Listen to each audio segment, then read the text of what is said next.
goosebumps every time, yeah, 713. To the 281, yeah, I'm riding. Why they on me? Why they on me? I'm flying, sipping low-key. I'm sipping low-key and honest, flying right up. I get those goosebumps every time. I'm around, yeah.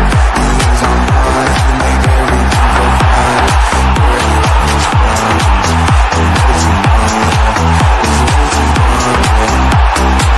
I get those goosebumps every time. I need the high, throw that to the side.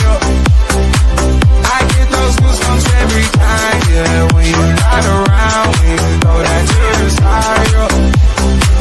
I get those goosebumps every time. Up the mugs. Yes, sir.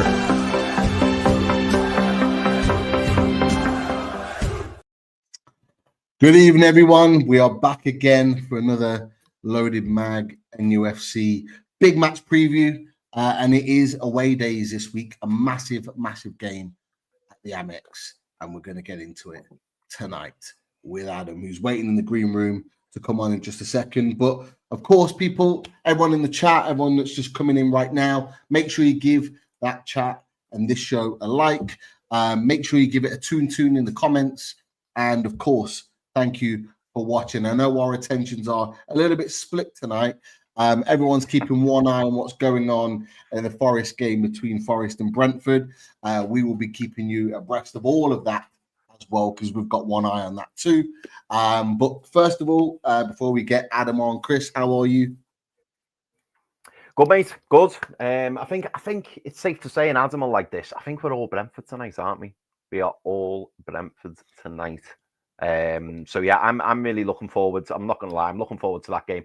I'm a bit torn tonight actually, because another half of me would really like to watch the Bilbao Man United game. So lots of interesting football being played tonight. But no, on a personal level, I'm good, mate. Really busy day in work. I'm still getting used to this new rota. I'll have to tell you all about it actually, Pete. When we finish, I'll tell you all about my new system. It's a bit annoying, but it is what it is. So I'm still getting used to that. I think we're in week 2 now. But yeah, on a personal level, mate, I am all good. How are you doing? You all right? Yeah, not too bad. Yeah, busy week, nearly over. So one more day to go. To crack on and get through it. And a long weekend, Pete. A long weekend. Yes. A much needed long weekend, should we say? Yes. That is for sure. But Jordan 2 for Life, officially the alliance is broken. Yes, for tonight, most definitely. And I think Wolfie knows that anyway. Wolfie will be live right now, probably thinking exactly the same. And let's not forget, we are all Bodo Glimt as well. Good luck to them as they embark on that task of returning Spurs. But look, get your tunes in. We'll flash them up on the screen as we're going along. But look, let's get him in. It's an absolute pleasure. We've not had him recently on Top Table Talk. He's been extremely busy, but we are very grateful that we've got him for a short period tonight to talk the massive game against Brighton at the weekend. So let's welcome in Adam from Together BHA. How you doing, Adam? Good. How are you guys doing? It's good to be here. It's been a while. Absolutely. It has, mate. Yeah. But look, it wouldn't have been right to have this big game at the weekend come up and there's not talk about it, because as you quite rightly tweeted out earlier, it's a big game for both teams. Of course, from our perspective, we're fighting Champions League football, but you are right in the European race yourself, because as we know, the Premier League positions for Europe could be down as far as 8th. And you are in the mix for that at the moment. So massive game for you too. Yeah, I don't even know what's going on anymore with this club. We've had a shocking few weeks. And even the win last week where we scored, I think we've got 2 nominees for goal of the month from the same game, which I don't think we've ever achieved before. But it's been a weird few days because we had that last gasp win. It felt like we were going to lose the game. We scored 2 goals right at the end of it to win it. Suddenly the fan base is like, okay, hold on. We're still in with the chance here of Europe. Then Palace decided to make their way to the FA Cup final, which is like double horrendous for us, because if they win, they've won, which is awful. And if they win, then they snatch the Euro spot from 8th, right? So they could completely wreck us. So I've never been a bigger Man City fan than I currently am now, which is not something I thought I'd say. No, definitely not. I've said it before. I did have a sneaky feeling that Palace would beat Villa and actually would go on to win. And I'm just kind of like, I was thinking when they beat Villa convincingly, I was just thinking, oh, is this their year? Are they going to win it? And then I've seen that Erling Haaland and Rodri are both back in the squad. Or not back in the squad, sorry, they're back training. So it kind of made me think differently. So maybe those hopes of Man City winning have just got stronger for you, Adam. And you can potentially breathe again. That would be very nice. I mean, even with that happening, I've got. I think if you speak to any Brighton fan at the moment, we've got no idea what we're going to do each week, and I don't think anyone is really expecting us to finish in what is the European positions currently, right down to 8th. It's just such a mess between us and Fulham and Bournemouth, and depending on what Brentford do, right, against Forest. You've got a bunch of teams right there that are all in the mix with a few games to go. And I'll be honest with you as well, I'm dreading this game against you lot, because outside of you guys, we play Wolves the following week, which is also not an easy game, right? Wolves have suddenly found some form. We then play Liverpool at home, second to last game of the season. I'm hoping we're just playing there like under 16s. And then we've got Spurs on the final day, and I don't know what they've got. So this is the one where I'm like, oh, please, can we just get something out of this game? It would be nice. Well, you're saying it would be nice to get something out of this game. How are you feeling, Chris, as a Newcastle fan going into this game? Because there's a little bit of like nervousness there from Brighton and from Adam, which I can expect. Their form's not been great, but how are you feeling going into this game on Sunday? It's massive for both teams. Yeah, I think I said on the last show, didn't I? I was really at the very start of the show. I was really starting to feel the nerves, because I'll be honest, Adam, when we've looked at the fixtures a couple of weeks ago, we were looking at this Brighton game and we were going, do you know what? Take a draw. Quite happy with a draw. And it's funny because now we fast forward into the last 4 games of the season. Like it's quickly becoming apparent that every game is so important. There's certain games that you look at, obviously, and you think, like we've got Arsenal away in 3 games' time, and you kind of go, could be difficult. Hoping obviously that they manage to stay in the Champions League, which looks less likely now, I'd say.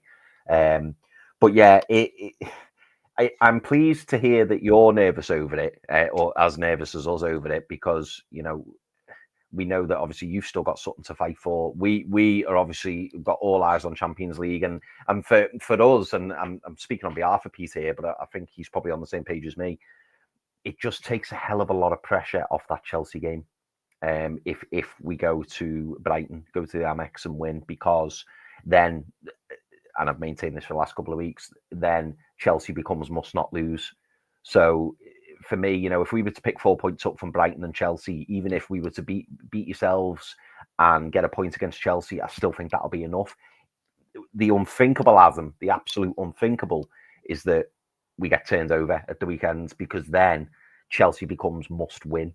And Chelsea are a funny side. I think any normal game, 9 times out of 10, particularly this season, we'd comfortably beat Chelsea. And it's not that I'm nervous over Chelsea, it's just the fact that it's Chelsea and they can just turn up and get a result. And you wonder whether the pressure will get to the players, I mean Newcastle players, or whether the occasion, or whether obviously having Joe Linton out, which I'm sure we'll touch on a bit later, is a big disappointment for us. But I'm not going into this game confident, but I'm getting excited by it, because I realise how big it is, and if we can get any kind of positive results, like I say, I would take a point now. I really would. I think we can get the 3 points, but I would be genuinely happy with a point, because it sets us up nicely for that Chelsea game. because I think we go into that with a little bit of confidence. What we can't afford to do is lose, because if we lose, I think it'll be panic stations then, I'll be honest. Have you guys ever beaten us at the Amex in the Premier League? Because you've done not in the Premier League, yeah. And someone referred back to it. I think it was a Cologne lad. We need a Diarme style screamer this weekend. That was the last time we beat you. And I think the only time we beat you at the Amex was that game. It's 8 years ago, over 8 years ago. Yeah. That was the championship season, the back end of the season, Diarme, and then I think it was a Perez winner that won us the game. And yeah, we haven't beat you in the Premier League, which is why this is such a big one for us, because the nerves are there for a reason, just purely because we haven't beat you there, and we always seem to, not necessarily crumble, but just we don't seem to necessarily turn up and put in a really good performance. I think we might have once, and I think even then we still drew the game in the Premier League. I think we looked really good, and I think we ended up still drawing it. Can't remember how long ago that was, but it's a really frustrating one. But you mentioned about Brighton not being in the best of forms. What's gone wrong? Why has there been such a downturn in form? I know you've got a couple of injuries that have kind of crept in, but what's been the huge difference? Because I said this to you earlier on in the new year when like Brighton were flying and playing well. Is it? I always worry that Brighton have this sort of moment in seasons where they look really, really strong, and then all of a sudden they just fall off a cliff. Is that kind of your thinking of Brighton, or is there something particular that's gone wrong? Yeah, I mean, it's a combination. It's all of those things. We are a streaky team. We've been a streaky team for quite a while, and we'll go on winning runs, and we'll go on these horrible, like 5, 6, 7 plus like 2 months of not winning a game. I mean, we've done it under De Zerbi, we've done it under Potter, we've now done it under Herzler kind of twice. What really damaged us, I think, was the international break, the last international break, because we built up this nice momentum of some really decent results. I think we'd gone on a run of, can't even remember how many games where we beat Chelsea in the FA Cup, then we beat them in the league, then we won against Southampton, against Bournemouth, and there was another FA Cup game, I can't remember who it was against, that we won, and then we beat Fulham, and then we got a draw against City, and then it was the international break. And since that, after that international break, we lost against Forest in the FA Cup, we lost against Villa, we lost against Palace, we couldn't beat Leicester for the second time this year, which is shocking, and we lost to Brentford, and we got by the West Ham game from the skin of our teeth. So it's the break in from the international. We lost all the momentum. We're streaky at the best times. And you mentioned the injuries. Like the back four that we put out against West Ham included Carlos Baleba, who's not a centre back, and Matt Weaver, who's not a right back. And so Lewis Dunk was playing, who many Brighton fans have basically said we sort of need to. He's lost a step, and maybe he shouldn't be starting. And that was our back line. The game against you, we've actually got some positive news. We've been told that, not from your perspective, we've been told that Matome is back, and Igor potentially is back at centre back as well. And there was someone else who's going to potentially be fit for the game that we haven't had for quite a while. Matome is obviously the big one. We're a different side when he plays, and we certainly didn't look particularly good before he came on against West Ham.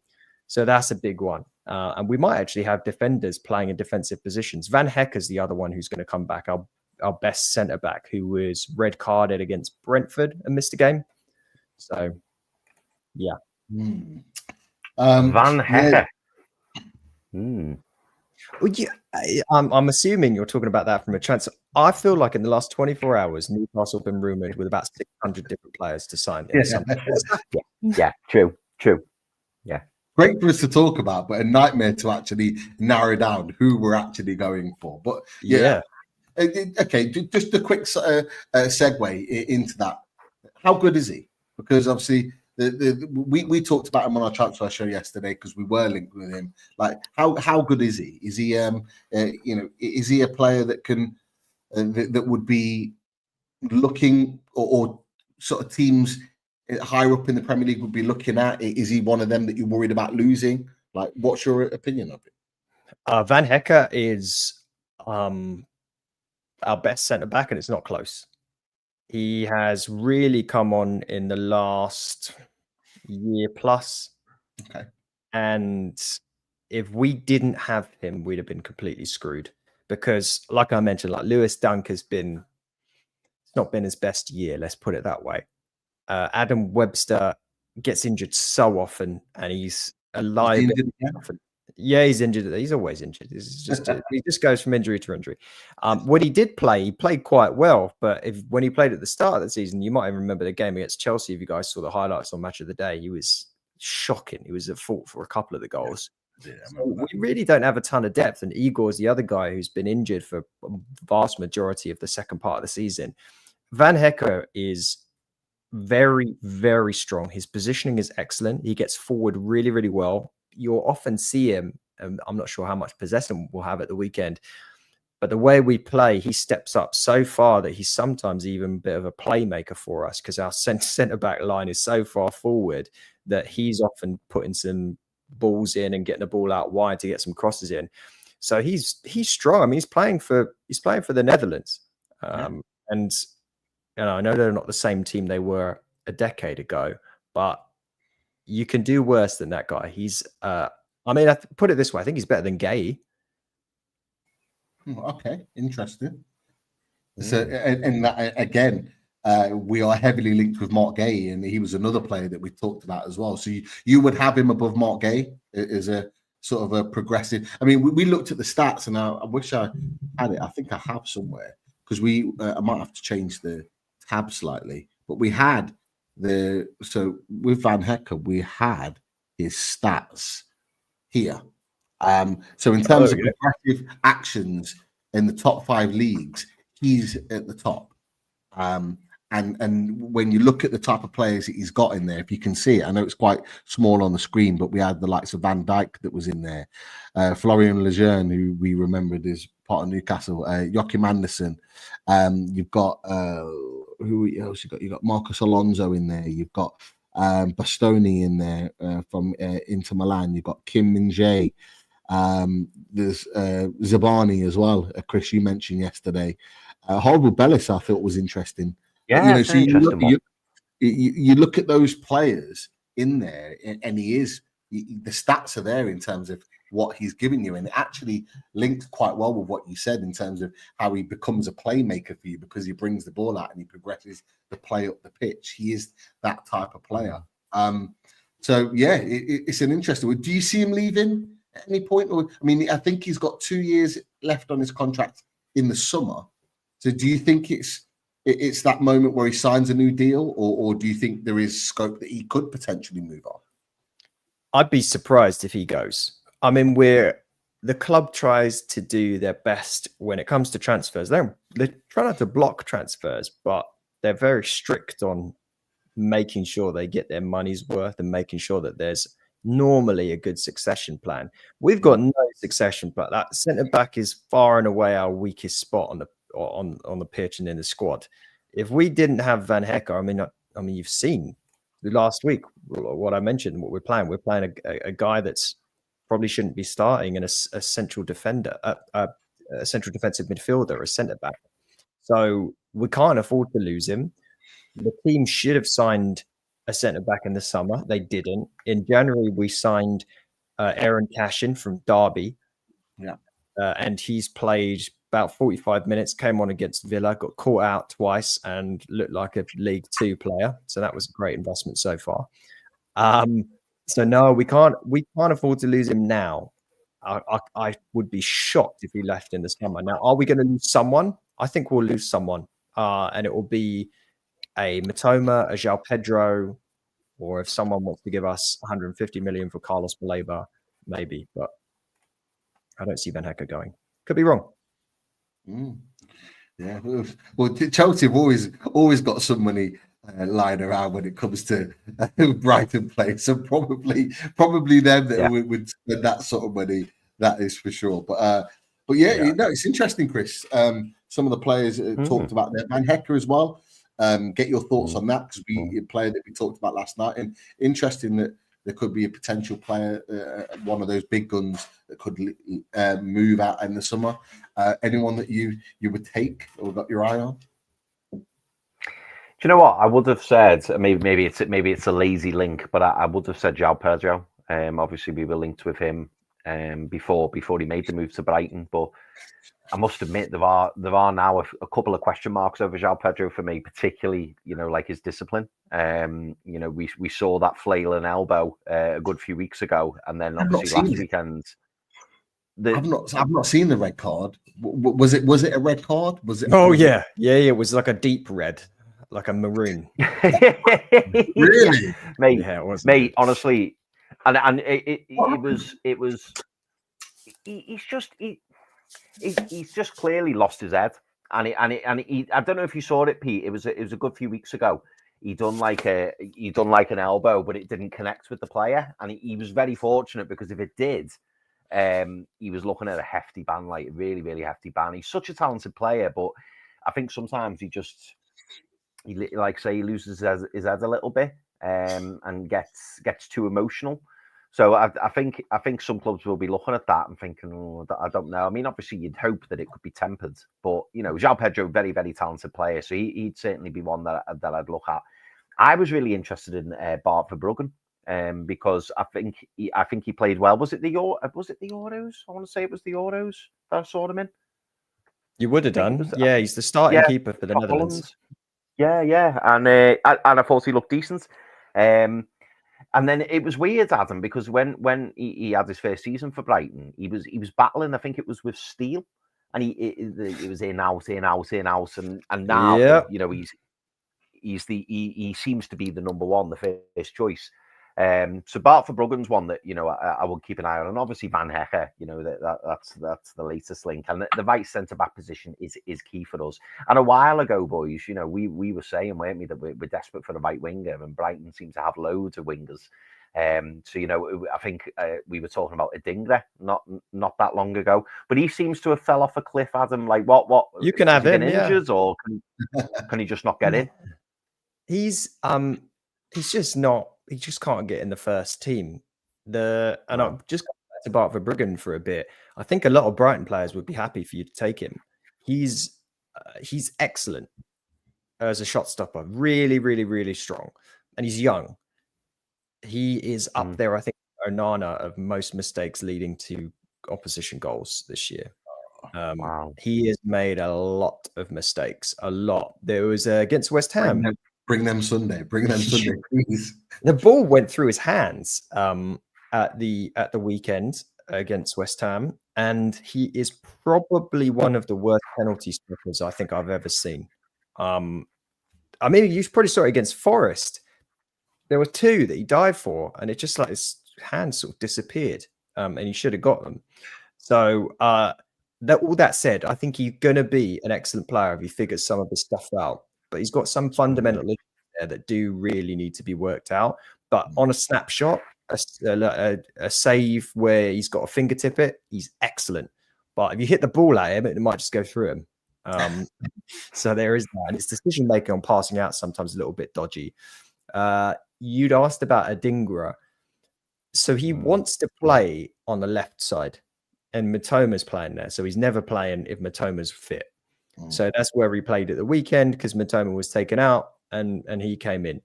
If not, he gets thrown out on the right-hand side. And the right-hand side's got, we had Minte playing for quite a lot as a starter. Then he got dropped and we threw some other players in there. When Luka was fit, he sometimes played out on the right. You've then had Solly March come back from injury. He's been playing a little bit. We sometimes throw Brajan Gruder out there. Just lots of competition for places. And when he comes on, I think Adingra, and he could probably go somewhere and just really do an amazing job. He's a bit of a one-trick pony for me. He will cut in, and that's his trick. He'll just smash in from his left side onto his right foot and then try and score. And if you watch him, if he plays at the weekend, watch him do that, because that is kind of what he does. He's good at it. And it's like a much lower version of what Salah's going to do, right? We all know what Salah's going to do. He's going to cut in his left foot and he's going to try and curl it in. And Adingra is just like a way worse version of that onto his other foot. There's a promising player there. He's just not done it this season. He's not got enough game time. Okay. Interesting one.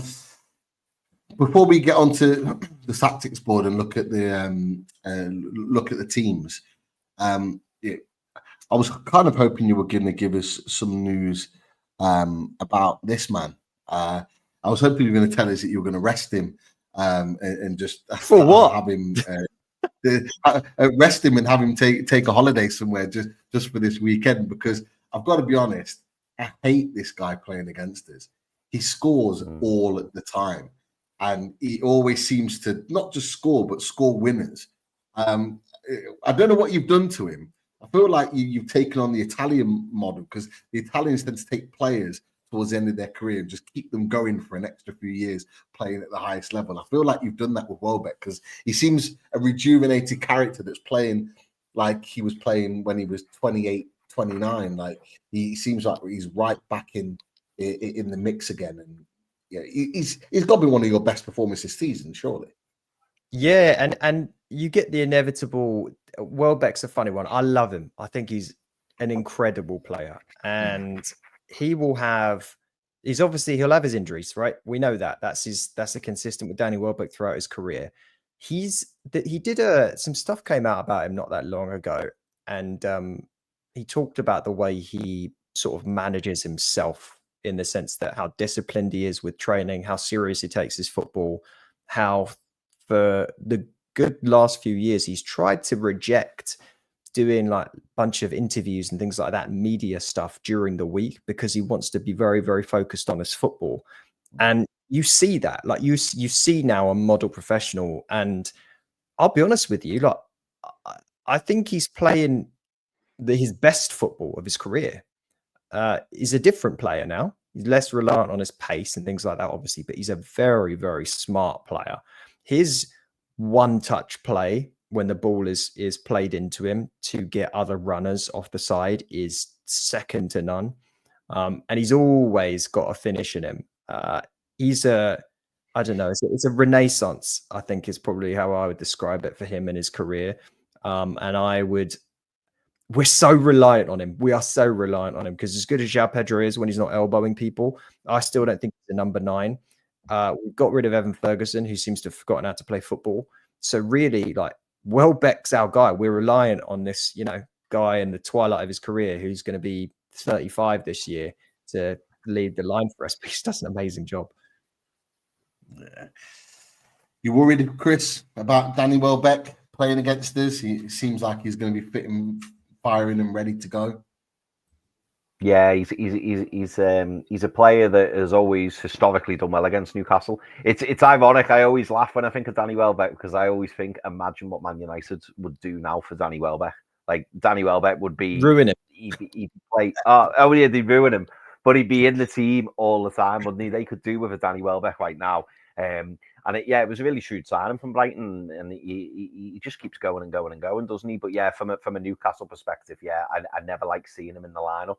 And there was do you remember that video, Pete? I think it was after the cup game, and they approached Danny Welbeck in the tunnel, and he said, "Oh yeah, I love scoring against Newcastle," and everyone was just like, "Yeah, it's because he's a former Mackham, that's why."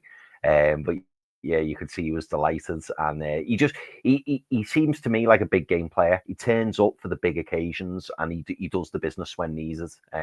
So I personally hope he's not in the starting 11, and if he is, I think, I don't even want to think about it, because he is just one of those players who always seems to have a knack of scoring against Newcastle. But hopefully that's not the case on the weekends. But yeah, good, really, really good player, Danny Welbeck. And how long do you think you'll keep hold of him for, Adam? Do you think he's got a couple of years left in him, maybe 1 year? We renewed his contract at the end of last season, I want to say. I think it was a 2-year. Yes, my memory is not the best on contract renewals. I think we need to have, and we've signed a couple of. We've done the standard Brighton thing where we sign a bunch of like randoms that no one's ever heard of, and then we like loan them out or bring them on later. And we signed a guy, a Greek striker in the summer who doesn't even join us until this summer.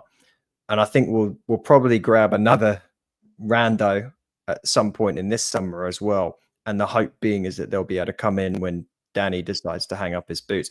I would love to see him stick around in some kind of coaching capacity as well. I felt the same about Adam Lallana, who decided to go do that a little bit more and get one more run out for Southampton, which he probably will now regret. But if he's still scoring and still playing football the way he is, like you play him until he stops doing it, don't you? That's the focus, because he scored what, 9 goals in the Premier League this season for us, 1 in the FA Cup. So he's had a 10-goal season. He's only had one other 10-goal season in his career. It was 8 years ago for Arsenal. Wow. So like, that's mad. I didn't know that. That's crazy. Good job, Newcastle. Good job, Newcastle are in the league then. Yeah. He's obviously picked up his fair share from that perspective. But he's a top player, and we are going to have to keep him quiet. That's for sure. I actually think, is he likely to start? I mean, we can get the tactics board up, and we can run through your team really quickly, because I know you might have to shoot in a second. But, I'll answer the question someone just put in there. He's contracted until June 2026. He did do a 2-year renewal at the end of the summer. Okay, that's spot on. So, like, what's your team looking like then? And then I'll sort of I'll carry out with that and ask the question: do you think Welbeck's going to start? If he's fit and nothing happens between now and then, 100% he starts. Because I don't know why. Chris, you might have a different opinion on this. Is that I feel like it's better that Welbeck starts the game rather than come off the bench, because just having a fresh Welbeck just tends to catch us while we're sleeping in games. I know he might have started one or twice before, but I think he has come off the bench once or twice before as well. And I always think, he's going to score here, and then ends up doing it. So just thinking about that. But yeah, run through your team for me, Adam. Well, I will say the first thing before, we played the game, and this is like 90% different to what I've predicted here. The manager loves to just lob random players in each week and just see what happens. And none of us would have predicted it. Again, a couple of weeks back, we're playing Mats Wiefer right back. When we played like Jack Hinchelwood and right back for weeks prior to that, just for why not? It's actually weirdly worked as well. So there's a chance that this completely changes. The news that came out earlier with the people that are available that were previously injured, that also changes things massively. So if he is actually properly, fully fit, Mitoma will start on the left wing for sure. Okay. We'll work backwards. So let's go to the top. That's a big if. Again, that's another one where, like he did against West Ham, he might come on later. They might start a Dinger or someone, but I'll lob him in there. Okay. Central attacking midfield. Well, it depends. I need to check I need to see, is Pedro still banned, or is he? João Pedro? I think he's banned for our game Sunday. Yeah. So last week we played Matt O'Reilly there, but he's not been particularly good. There's a chance he's the one that starts centrally again, Matt O'Reilly. Okay. So in sort of just behind Welbeck in that? Yeah, exactly. Just behind there. We play fairly similarly most of the year. We basically play like a sort of a 4-2-3-1. Right. On the right side, I mean, I think it's probably going to be Minte. We started Solly March last week, and he ran out of steam. I kind of hovered over Solly March because I thought you might have gone with him, but carry on. Sorry. Oh no, I mean, I'd rather start Minte, because he started off the season really, really strong, fell off a cliff, then he came back recently and started to look really, really good again. Could this be someone else that's playing there? Yeah. Could it be Solly? And then you bring in Minte 60, 65 minutes in, but to absolutely shock whoever's playing left back for you? Yes. But let's assume he starts for now. Given that we've actually got some centre backs back, you'll see Carlos Baleba will slot into defensive midfield, central midfield. And alongside him, we've typically been playing Yasin Ayari. Okay. He did he start? He started last week as well, didn't he? Against West Ham. Yeah, I mean he's played a lot of football this year, and he scored a really, really good goal against West Ham. If you haven't seen it, go check it out. Check out Ayari's goal, then check out Carlos Baleba's goal if you didn't see that one as well, because they were both pretty damn good. I have seen a clip of Baleba's goal. Yeah, that was the winning goal, right? Yeah, it was. Yeah, which I've seen that one. Stunning. Adingra's wasn't a million miles different from that. Just obviously didn't quite have the same timing as that goal, which was the special part about it. Yeah, I've got a feeling that Jack Hinchelwood's going to be dropped because he's the one that was playing alongside Ayari last week. The news that came out was that Joel Veltman is an option to start against you guys this week, which would be massive. If we can play him right back, it would be such a relief because we haven't had a proper right back for as long as I can remember. So I'd probably pop him in at right back. Does Lamptey not play right back? He does. He's also been injured. He was in the squad last week. It's not. I don't think he's going to be at the club at the end of this. End of the summer. So I'd be surprised if he plays. So are you going Veltman then? Yeah, let's lob Veltman in. Now, that could very easily be Veltman. It could be Jack Hinchelwood. It could be Matt Sweefer, depending on what Hertzler feels like on the day. It's going to be Duncan Van Hecke, centre-back. Okay. Dunk on the right. Dunk will play on the left-hand side, Van Hecke on the right. Okay. And then Estupinian will play at left-back. Kadioglu still injured? Oh, yeah. Yeah, not a great season for him. No. I know you talked about it earlier on in the season. And in goal? It's gonna be your man, yeah, Verbruggen. Okay. So the team's set, Chris. That's the team that's starting. In Adam's opinion, anything from that team that that sticks out that worries you from what could potentially start Sunday?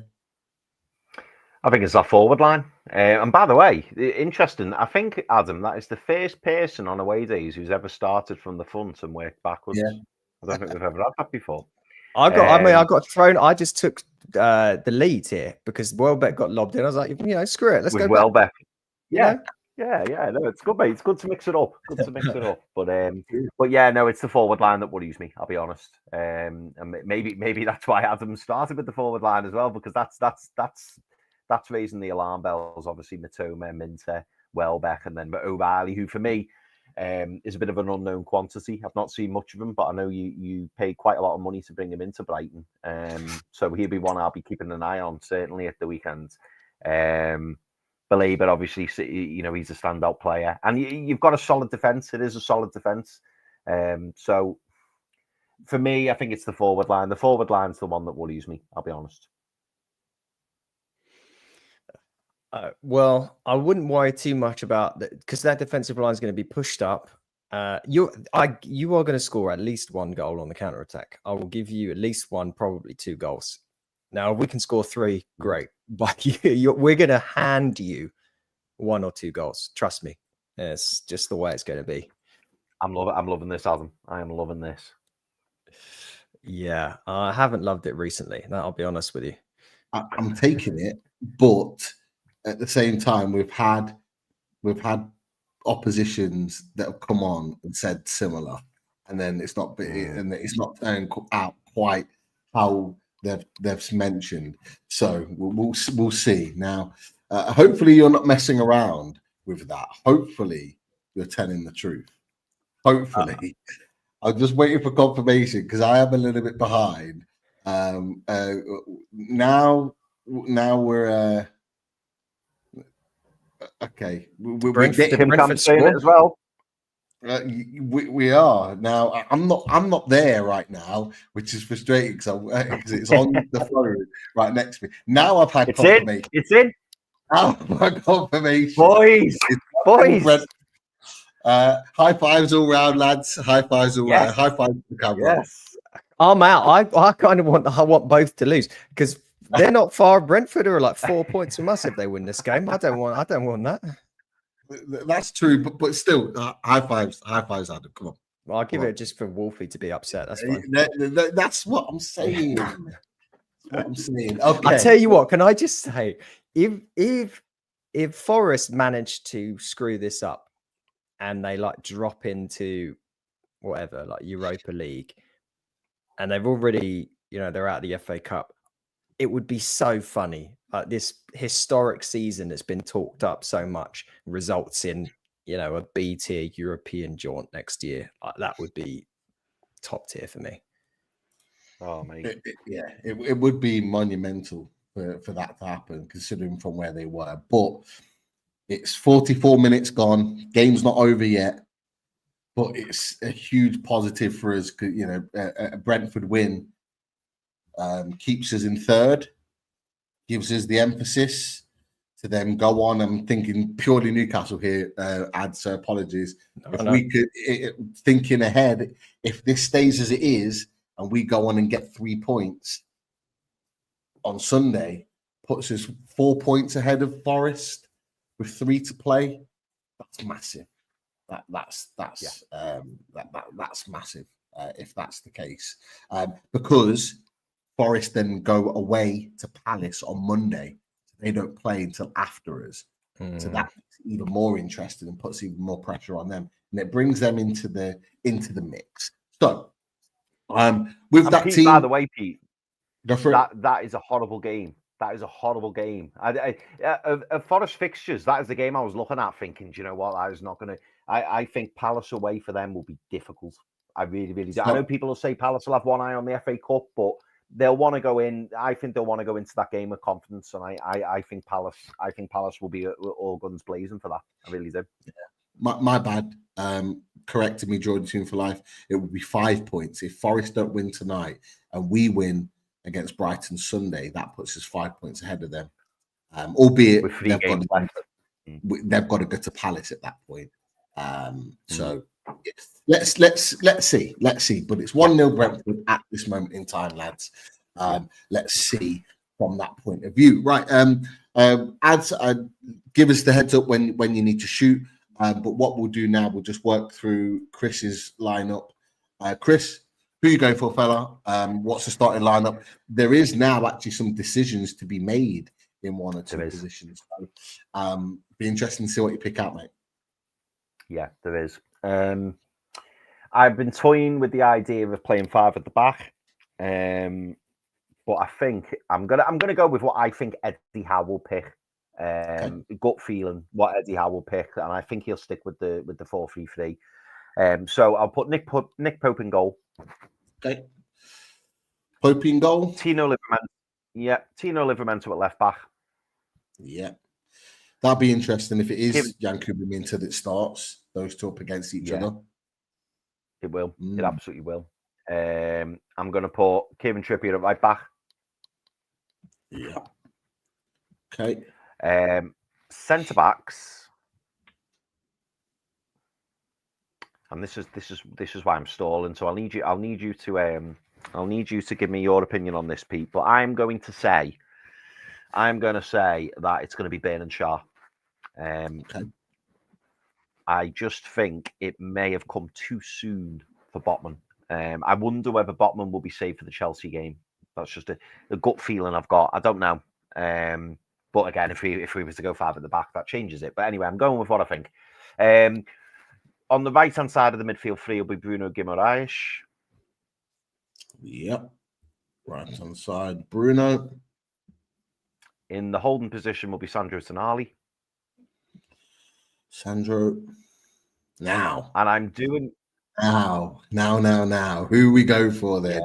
because we know that Joe Yeah. Linton's out. I don't know if you're aware of that, Adam. But I he's am. out. I was very happy to hear that. Yeah, I bet you were out for the season, unfortunately. However, Chris, I don't know if you saw this today. I think it was Lee Ryder that was reporting from his perspective that Newcastle haven't completely ruled out him being out for the season.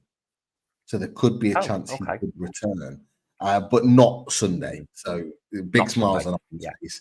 Not available for Sunday. But carry on. No.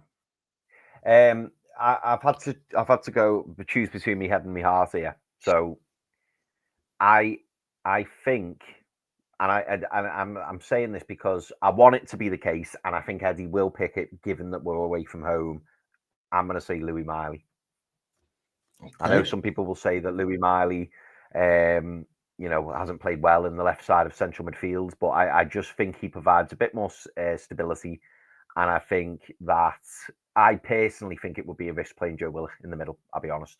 For me, I mean, not that I would be opposed to him starting, but me personally, and I think Eddie will go with Louis Miley to offer us that bit more defensive capability.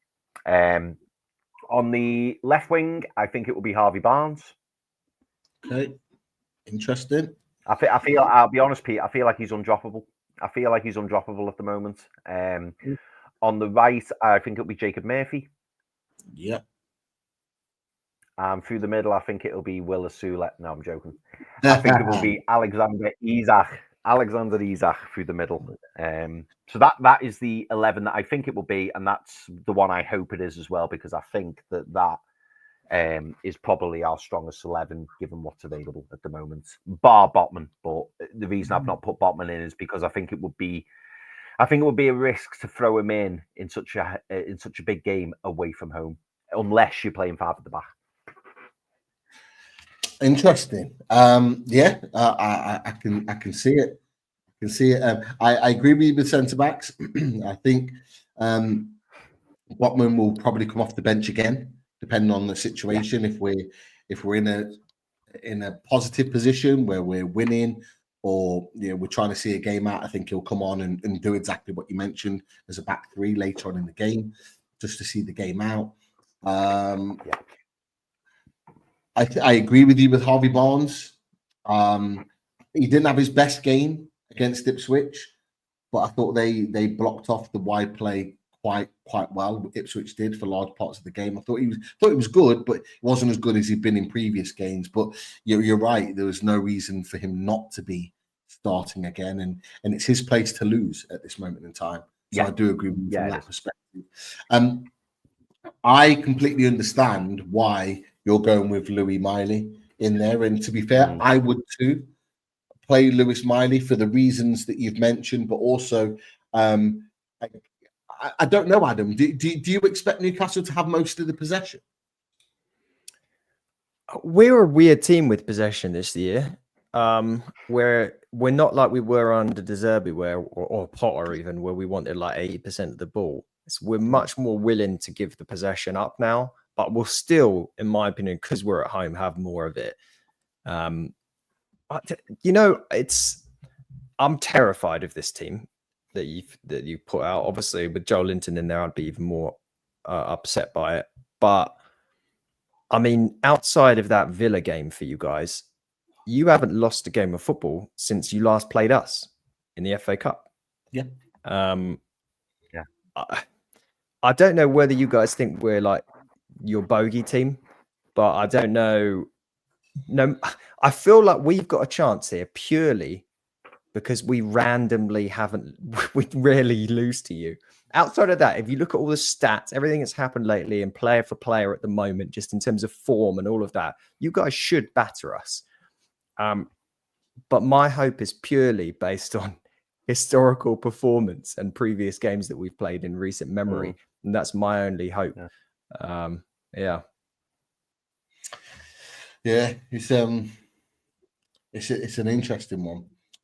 Because going back to the Louis Miley thing, the reason why I think he would be a better fit is because he will hold possession better. He's better on the ball. He controls the ball well. He'd link Yeah. Like, we know that Sandro and Bruno are very good with the ball at their feet. They can keep possession well and keep it ticking over in midfield. Miley's like that. Miley's good at that. And I think that would be the ideal situation if we're looking to go to Brighton and hold possession. But I'm with Martin, Makepeace, who's just put a comment in the chat, is that I can't see past Willock starting. So I can get 100% why you've gone for Miley, because it does kind of make sense. But Willock has always been the left-sided replacement for Joe Linton. If Joe Linton's been out, it's always been Willock being that guy. And I think that it's kind of been Miley's been the replacement either for Sandro in the middle or Bruno on the right, and it's always been Willock on that left-hand side. And I just can't see it being any different. Or who plays better with Harvey Barnes, right? Because this is, I mean, previously it was all Gordon, wasn't it? And Barnes was starved for football. Was that? I'm assuming that as Willock would then play and it'd be Gordon on the left-hand side. Do one of them team up with Barnes better than the other, or is that irrelevant? No, I don't know. I don't know what you think about that, Chris. But I think it is important because what you do tend to see when Joe Linton's playing is that Barnes may well take up this position here, and Joe Linton will make those runs in and around. Like, he'll almost play as a left winger at times, and he'll do the overlaps, and he'll do the underlaps as well if Harvey Barnes is here, and he'll take these positions in, and he has that understanding, maybe because he's played more minutes and he understands the position better. But it also links with these three. These three together link really well. With Joe Linton, this being Joe Linton in that situation, they've got good chemistry there. I'm not quite sure it was the same against Ipswich. I don't know what you thought about that, Chris. I don't think Willock had his best game. Whether he was trying too hard, I don't know. But he didn't have his best game, particularly in attacking phases. I see that comment I completely agree. Oh, sorry, Chris. I was going to say, Gordon hasn't got his place back since Van Hecke went down like he was punched in the FA Cup. Well, you're welcome. It's been better, right? Yeah, we wouldn't have had, to be fair, it's a fair point. Yeah. We wouldn't have had Harvey Barnes come in and do what he's done. I think it's eight goal contributions in 8 or 9 games. So we wouldn't have had that had Gordon not been suspended. So yeah, I completely get it. But Pete, just to add in, only to provide a balanced view, and in fairness, Geordie Toon for Life makes a great point. He does make a great point here. And he says, I've watched the Ipswich game back 4 times, and it's a myth that Willock had a poor game. He got kicked all over the pitch. In fairness, Geordie Toon for Life, I do think he had a poor game, but I do completely take your point. He was being, because I remember watching it and thinking it was almost like they were targeting Willock, because he just kept, they all just kept going for Willock. So that is a really, really good point. Whether they saw him as the weakness, I don't know. But he was clearly being targeted because he was constantly getting pulled, pushed, and he didn't get a moment. And I don't know whether that was a tactic of Ipswich or whether they thought he was going to lash out or there was a reason behind that. But they were going for him. How did anyone play badly against Ipswich? Didn't you guys have like 400 shots and 80-something% possession? Yeah, and we had something like 70 touches in the opposition's box. Over the course I'm looking at the stats: 618 passes to 185. That's just stupid. It's not even the same. Well, it's not the same league in about a couple of months, is it? So no, definitely. The one thing I did hear watching the Ipswich game is that the commentators felt like Ipswich had planned a tactic for Joe Linton to be physical and drag him about and pull him down. But because Joe Linton didn't play, they almost used Willock as that example. So I think you're right, Chris. He might have been they were trying to wind him up, but they were targeting him physically. So they were leaving their foot in on him, tripping him up.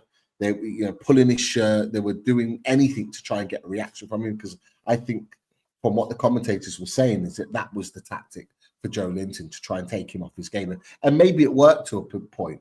The one thing I'll say that I did like from Willock is that him arriving in the box. He was trying to be that guy arriving in the box, particularly in the 6-yard box when balls are getting put across. I like that he does that, Joe Linton doesn't do it enough. Haven't seen it from Miley. Miley does a lot of his good work on the outside of the box. Yeah. But I do like that he does that, and that could be potentially the difference in the game on Sunday if we're able to use his pace on the counter.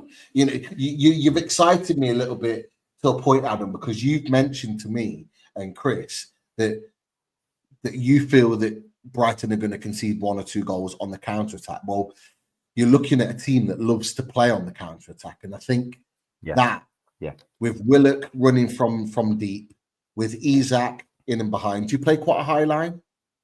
Oh yeah, not quite as high as Barcelona's, but it's still pretty high.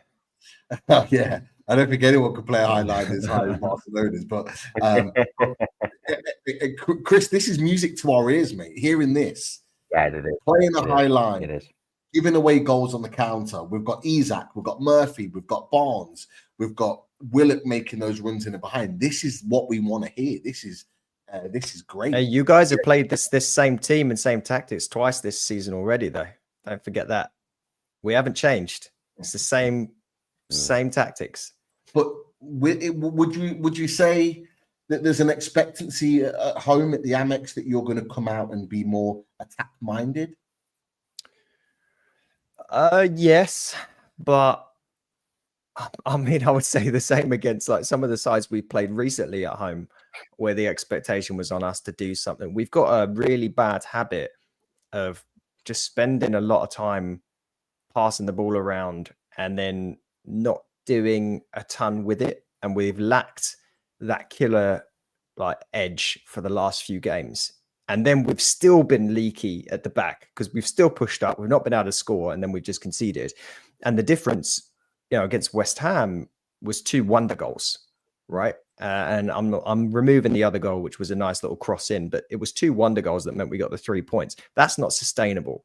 So the hope is that based on what happened last week, there's more confidence in the players. We can create some chances with the ball, but you guys are, I mean, I'd be stunned if we kept a clean sheet. Absolutely stunned. We just don't really do it that much. You're feeling this with confidence, mate. That is for sure. Guys, we'll see if that tactics, the tactics board will stay that way.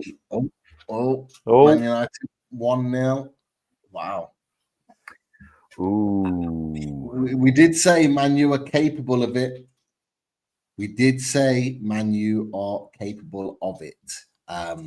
Interestingly, there's thunder and lightning at the Forest game. So I don't know what's going on there. But Man United Spurs would be so sad, in my opinion. Oh, yeah, would not be good at Adam, who would? I mean, and I think I know Pete's answer, but who would if it was a Spurs Man U final, who would you want to win? Not saying you want any to win, but if you had to pick one. No, I would absolutely love Spurs to win. I would love Spurs to win because then they'd possibly keep Ange, and that would send the Spurs fans into some kind of like identity crisis, and it would just be really funny. Because I mean, everyone's talked about it, right? It's almost like they would Ten Hag themselves, and I would just like to see that from a distance. But surely Man United will probably scumbag their way to winning it. You know, just something. Neither team, they've both been so pathetic. Like, they don't deserve a damn thing. Hopefully Bodo Glimt can do something. It'd be nice for some random team with, you know, a 4,000 seater stadium or whatever they have to win. Fingers crossed. Fingers crossed. A couple of questions for you from Tom. Who will Brighton offload in the transfer window, and who will you sign? Well, the answer depends on whether we get European football or not. Because if we do, then I think you probably see some of the players that might have left stay on for another year so they can play European football. If we don't, then my money would probably be on Matoma going. There was already that bid from Saudi that happened last year, and he didn't want to go. But I think he would be tempted potentially, just given his age. He's not one of the youngsters. He might start thinking, hold on, I want to be doing something else at this point rather than slogging it out in 10th place or whatever it is that we've done this season. Buying, like in terms of who we would sign, some player you've never heard of from a random league that no one watches. That's my guess. And then we'll sign a 34-year-old Premier League player that's very experienced and will get injured for us. That's our normal tactic. Well, things just go from bad to worse. And Man, you could potentially be getting a penalty on top of that as well. VAR are looking at it. I'm not watching the game, so Conrad, we're focused all on you on this one. Is keeping us on top of everything. Another question from Tom. Your thoughts on Yakube Minte so far? I think he's got 11 goal contributions in the Premier League this season. I know we touched on him a little bit earlier, but happy with his first season's contributions? Yeah, I don't know what our expectations were when he came in, because you've got this player that's played outside the league, never played a game for you guys, just had to spend a fair amount of money on him, right? Just because of how it was structured. And you're like, well, what happens with this guy then? And he came in, you saw his pace, and you immediately think, oh, he'll do a job. And he was, like I mentioned, great right at the start of the season.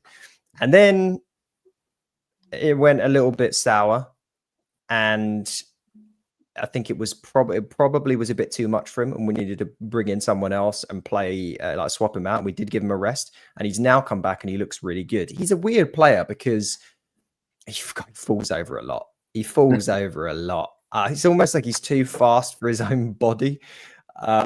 But there are some left backs, if they don't have the right positioning and pace, they get absolutely destroyed by him. His final ball needs some work, as it always does when you're looking at a young winger like that that's mainly reliant on their pace. But he's a talent. Like, I think if he keeps doing the right things, he's going to be a force to be reckoned with in a few years. But for now, he's been a great addition to the squad. I don't think he's a guaranteed like starting 11 player yet, though. Work in progress, that is for sure. Yeah. Question for you, Chris, and it's not this question that Tom's put in, but I'm going to change the question slightly. So Tom put, would you go with Gordon on the left and Miley in midfield? We've already answered that with a tactics board, but there was a few people in the on social media when the news of Joe Linton being out, saying about playing Gordon. What's this? Red card penalty, disaster. So that'll be the Man U game. So they've got Bilbao have gone down to 10 men, and Man U have got a penalty. Oh wow, that's just playing into their hands. Playing into their hands. There's a second leg yet, so we'll see. There is. Sorry, Pete. Carry on, mate. Carry on. No, whether we're being overly hopeful or not, I'm not sure. But there was a lot of people on social media that were saying about with Joe Linton being out, as Tottenham just make it 2-0. This is going from bad to worse now. What is going on, man? It is. This was inevitable. It was inevitable. You know, this is just we got to make peace with it. You know, James Maddison, 2-0. But Gordon playing in the midfield 3 on the left.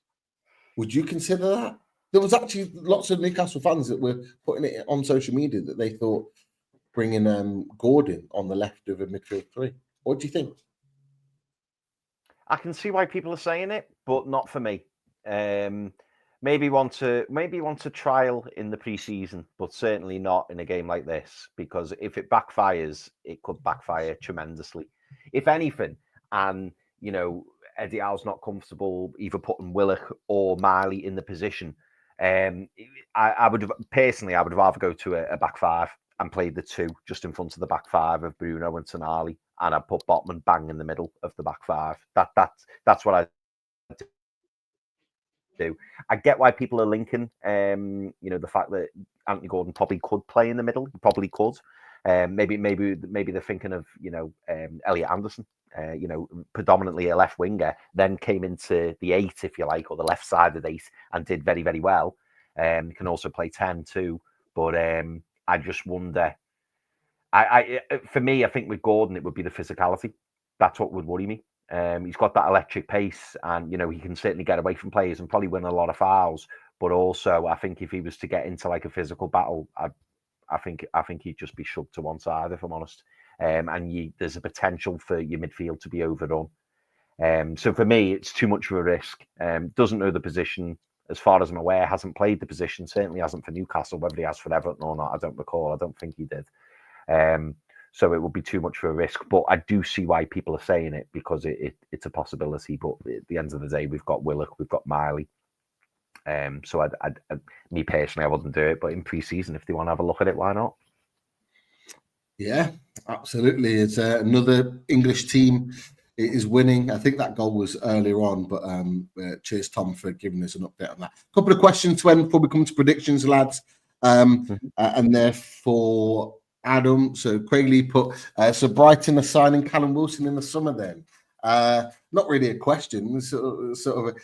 It's almost kind of saying that that's going to happen. But would you take it? Would you take Callum Wilson? He always annoys me.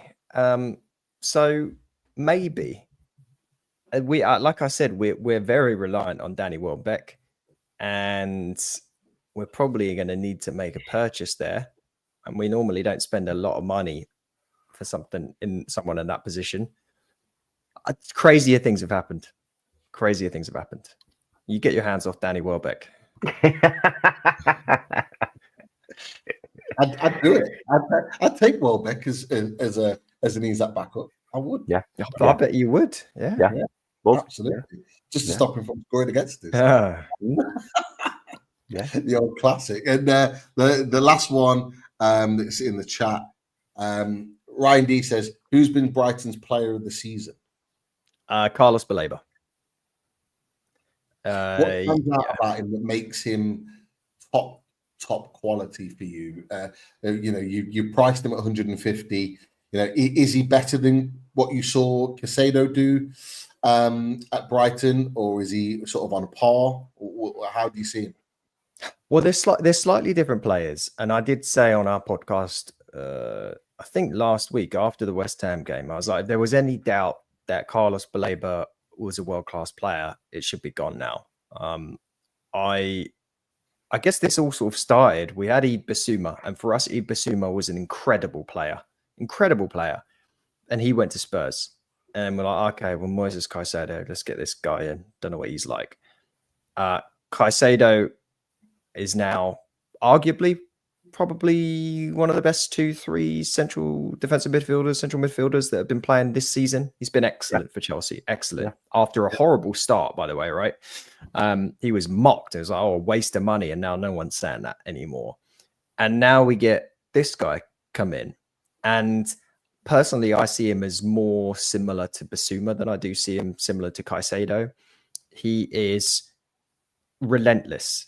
He's always just got so much energy to run around. He gets forward like no player in that position I've seen in recent memory. From a box-to-box standpoint, he is fantastic. He's got an amazing... He makes a decision when he gets the ball that seems incredibly risky, and he sometimes will lose the ball. But that is the difference between a player that plays a safe sideways pass in that role and a player that creates space and leaves one or two other players on the opposition for dead and creates a chance at the other end of the pitch. Like there's a distinct difference that you see when he's got the ball, when another player in that same role has got the ball. And he's got a pile driver of a shot on him. He scored a couple of goals this season. The one against West Ham was more of a curling shot that we've not really seen from him before. He normally just smashes it. I feel like every week we see something a bit new from him. And in our worst games, he's normally our best player. And that, for me, is a sign of someone that's top tier. At a current moment, if you gave me the option to have prime Caicedo, from what we've seen, right, Bissouma and Baleba, I would pick Baleba. Okay. Interesting. I've just thought of something, actually, because I saw this today. Chelsea are considering selling or loaning Lavia in the summer.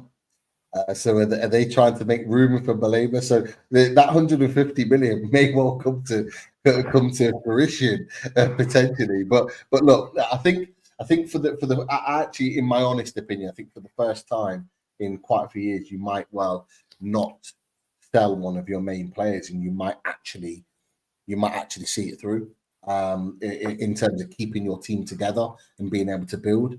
I think this is the first time where it might actually happen, because I think there's a number of your good players that will probably be priced out of moves, because I don't think a lot of those clubs that did have the money a couple of years ago have the money to go and splash it now.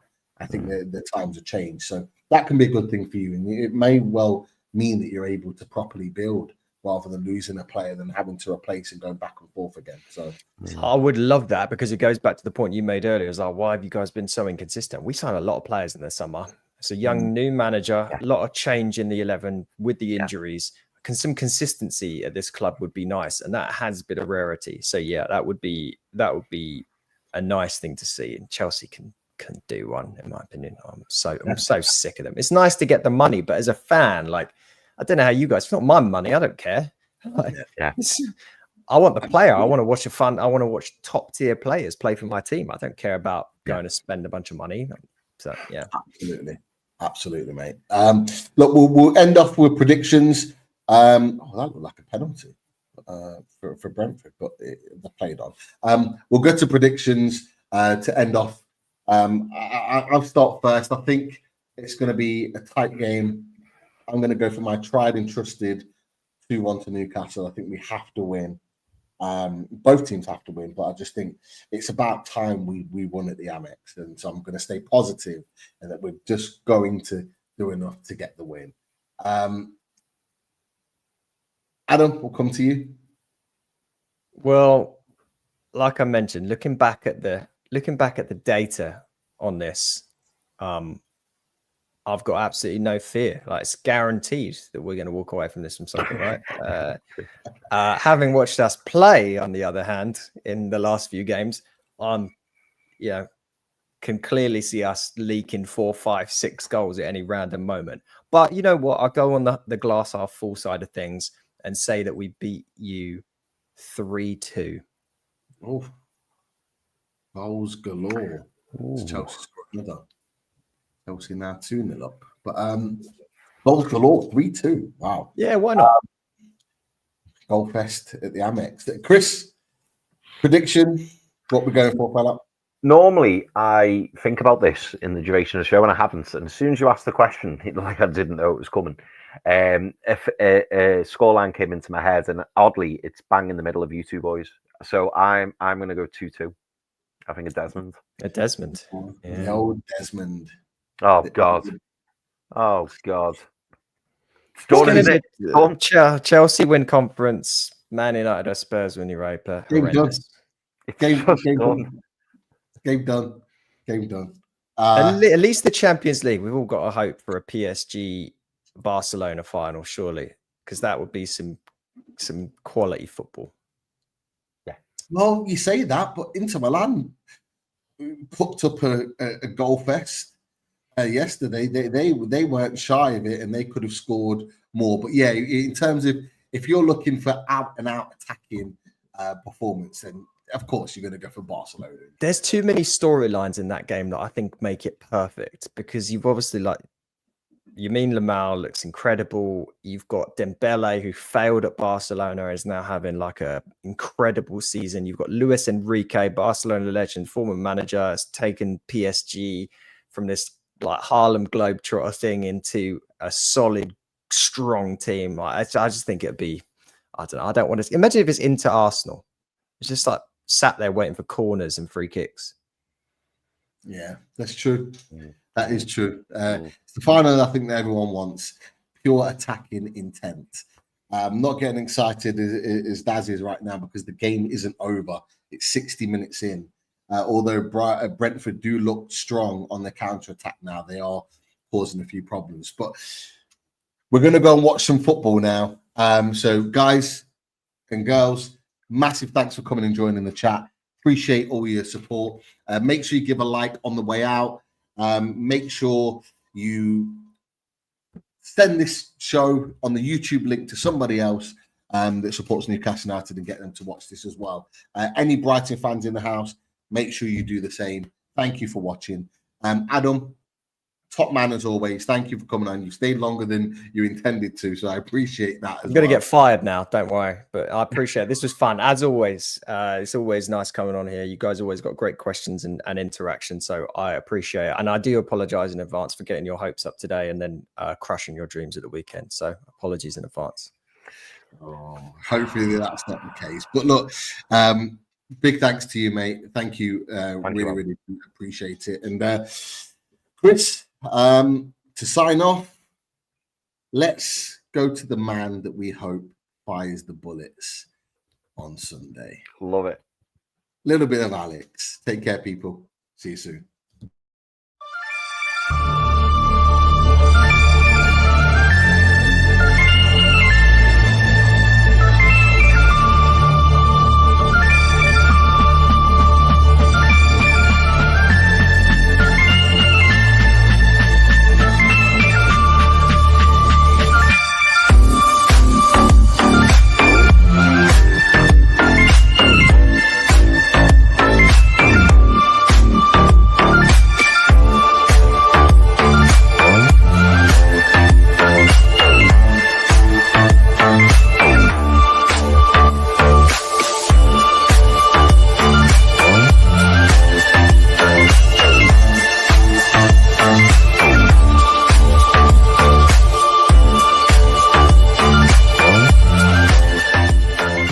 Sir.